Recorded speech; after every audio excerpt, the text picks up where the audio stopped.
Hello students, good morning. How are you? Fine? Okay. तो कल आपने पढ़ा था वाक्य हिंदी ग्रामर में। आज हिंदी ग्रामर का अगला टॉपिक मैं वाच्य लेकर के आई हूँ। आइए देखिए वाच्य क्या है, वाच्य किसे कहते हैं, इसके कितने भेद हैं, वाच्य के परिवर्तन के नियम क्या हैं, वाच्य को हम कैसे पहचानेंगे।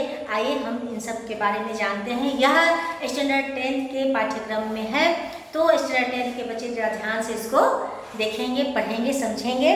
देखिए बोर्ड पे मैंने कुछ लिख दिया है, उसको देखिए कि वाच्य किसे कहते हैं। यहाँ आइए, वाच्य मीन्स वॉइस होता है। देखिए क्रिया के जिस रूप से पता चले कि वाक्य में क्रिया द्वारा कही गई बात का विषय करता है। जब क्रिया से कोई बात कही जाती है, क्रिया के द्वारा कही गई बात का जब विषय वस्तु पता चलता है वही वाच्य है। और कही गई बात का विषय करता है, ठीक है। कर्ता मतलब वह कर्ता जो काम करता है, जो कोई क्रिया करता है और वही कर्म है, वही भाव है, उसे वाच्य कहते हैं। किसे वाच्य कहते हैं? फिर एक बार देखिए, तो क्रिया के जिस रूप से पता चले कि वाक्य में क्रिया द्वारा कही गई बात का विषय करता है, कर्म है, भाव है, उसे वाच्य कहते हैं। जैसे उदाहरण में देखिए, राम पढ़ रहा है, यहाँ राम करता है और पढ़ रहा है अर्थात पढ़ना उसकी क्रिया है। अब आइए, वाच्य के तीन भेद हैं। तीन भेद हैं वाच्य के, कर्तृवाच्य, कर्मवाच्य और भाववाच्य। तो कर्तृवाच्य क्या है? कर्तृवाच्य जो है वह साधारण कर्ता के लिए आता है। क्या?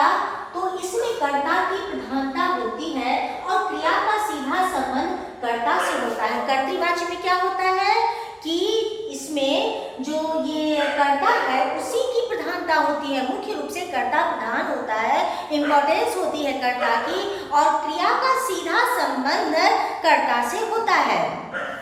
फिर है देखिए, जैसे देखिए आप उदाहरण में, मोहन पत्र लिखता है, मोहन पत्र लिखता है, यहाँ लिखता है क्रिया का प्रधान उद्देश्य कर्ता मोहन है।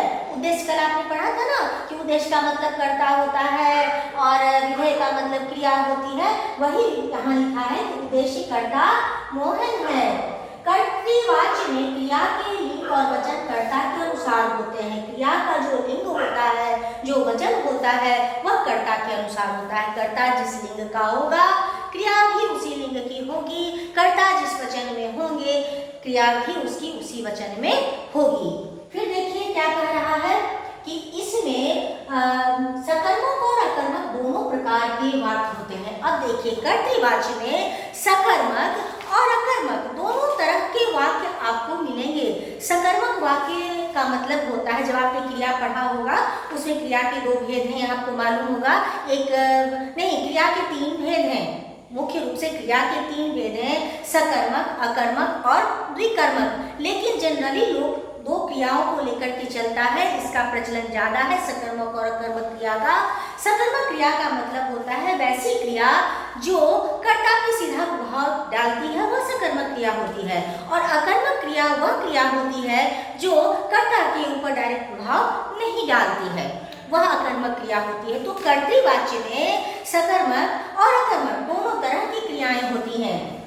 फिर देखिए कह रहा है उदाहरण में देखिए कि श्याम पुस्तक पढ़ता है, पढ़ना यहाँ सकर्मक क्रिया हो गई, और सीता रोती है अकर्मक क्रिया। रोना जो है वह अकर्मक क्रिया में आता है। तो सीता रोती है अकर्मक क्रिया और श्याम पुस्तक पढ़ता है, यह सकर्मक क्रिया हो गई। अब आइए कर्मवाच्य में, कर्मवाच्य क्या कहता है? देखिए इसमें कर्म प्रधान होता है। कर्मवाच्य का जो वाक्य आएगा हमारे सामने उसमें कर्म ही प्रधान होगा और क्रिया का संबंध सीधा कर्म से होता है। क्रिया के लिंग और वचन भी कर्म के अनुसार होते हैं, इसमें केवल सकर्मक क्रिया के ही वाक्य होते हैं। तो वही चीज रिपीटेड है, लेकिन सकर्मक और अकर्मक इसमें नहीं है। इसमें कर्मवाच्य में सिर्फ सकर्मक क्रिया होगी। याद रखेंगे आप इसको कि कर्तृवाच्य में सिर्फ सकर्मक और अकर्मक दोनों होता है क्रिया, लेकिन यहाँ कर्मवाच्य में सिर्फ सकर्मक क्रिया ही होगी। बाकी सब चीज जो है वही उसी तरह से होगा, कर्म प्रधान होगा, लिंग और वचन कर्म के अनुसार होंगे, न कि कर्ता के अनुसार।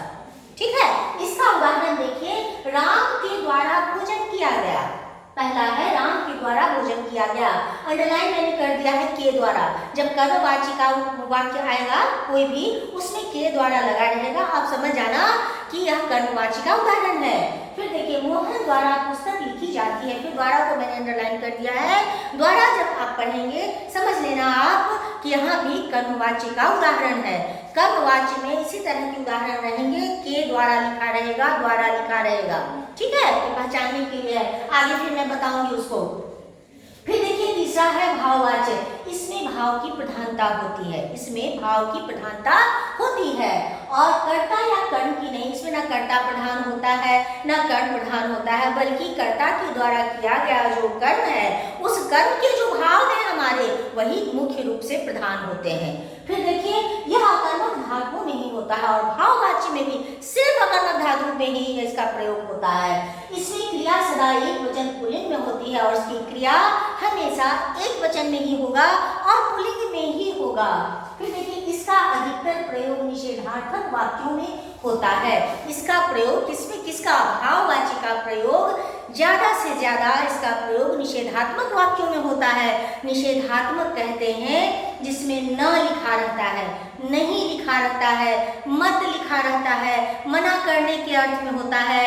जैसे किसी चीज को संदेह में लेना होता है कि कैसे वह काम होगा, कैसे वह यह करेगा, वहां पर ये निषेधात्मक के अर्थ में आता है, वहां पर भाववाचक संज्ञा होगी। ठीक है। फिर देखिए, अब इसका उदाहरण देखिए भाववाचक का, मुझसे बोला नहीं जाता। देखिए यहाँ नहीं है, निषेधात्मक वाक्य है। भाववाचक की पहचान इससे भी आपको होगी। मान लीजिए ये सब कुछ नहीं लिखा हुआ है, ठीक है, और यहाँ पर मैंने आपको सिर्फ ये 3 आपको उदाहरण दिया और बोला कि पहचानो कि ये कौन सा वाच्य है, और लिखा है सिर्फ कुछ मत देखिएगा, माना मानिए कि ब्लैंक है पूरा बोर्ड और सिर्फ ये 3 लिखा हुआ है, मुझसे बोला नहीं जाता। जब भी आपने नहीं देखा, आप समझ लेना इस बात को कि यह निषेधात्मक वाक्य है, इसलिए यह भाववाचक की क्रिया है। उसके बाद बच्चों से रात भर कैसे पढ़ा जाएगा, फिर यहाँ कैसे संदेहास्पद हो गया, तो यह भाववाच्य हो गया। पक्षियों से आकाश में उड़ा जाता है, तो उड़ना जो है वह निषेधात्मक में ही एक तरह से आता है। क्यों? क्योंकि यह अकर्मक क्रिया होती है। उड़ना जो है वह अकर्मक क्रिया में आती है। तो जब भी अकर्मक क्रिया आ गई तो भाववाचक में अकर्मक क्रिया होती है। इससे भी आप उसको पहचान लेंगे कि यह भाववाचक की क्रिया है। ठीक है। अब यहाँ देखिए, वाच्यों की पहचान हम कैसे करेंगे। 3 वाच्य है ना हमारे, कर्तृवाच्य, कर्मवाच्य और भाववाच्य। इन तीनों का सेंटेंस अगर दिया रहा, मात्र कुछ नहीं लिखा रहा और सिर्फ तीनों के सेंटेंस दिए रहे और आपको कहा गया कि आप इसमें से तीनों के वाच्य पहचान कर लिखे, तो आप कैसे समझेंगे। तो कर्तृवाच्य की पहचान क्या है वह देखिए। पहचान उसकी फर्स्ट है, कर्ता के साथ ने विभक्ति होती है। कर्ता जो है जैसे राम, बालक, मैं, तुम, ये सब हुआ ना, उसके साथ ने लिखा रहेगा। जैसे राम ने खाना खाया, बालक ने पुस्तक पढ़ा, मैंने यह कहा, तुमने यह क्या कर दिया। ठीक है, तो ये ने लगा रहेगा। लेकिन कहीं कहीं ने का प्रयोग नहीं भी होता है कर्ता के साथ, वहां भी कर्तृवाच्य की क्रिया होती है। ठीक है। सेकंड देखिए, सेकंड में है कर्मवाच्य। कर्मवाच्य को कैसे पहचानेंगे हम लोग, तो कर्ता के साथ से अथवा के द्वारा विभक्ति होती है, मुख्य क्रिया सकर्मक होती है। सबसे पहले तो क्रिया हमारी सकर्मक होगी, ये पहचान में आना है, और उसके साथ जो भी हमारे जो कर्ता है, कर्ता के बाद से लगा रहेगा या फिर क्या लगा रहेगा, के द्वारा लगा रहेगा। जैसे वहां आपने लिखा ना, राम के द्वारा भोजन किया गया, वैसे के द्वारा लिखा रहेगा। तो आप समझ लेना कि यह कर्मवाच्य की क्रिया है।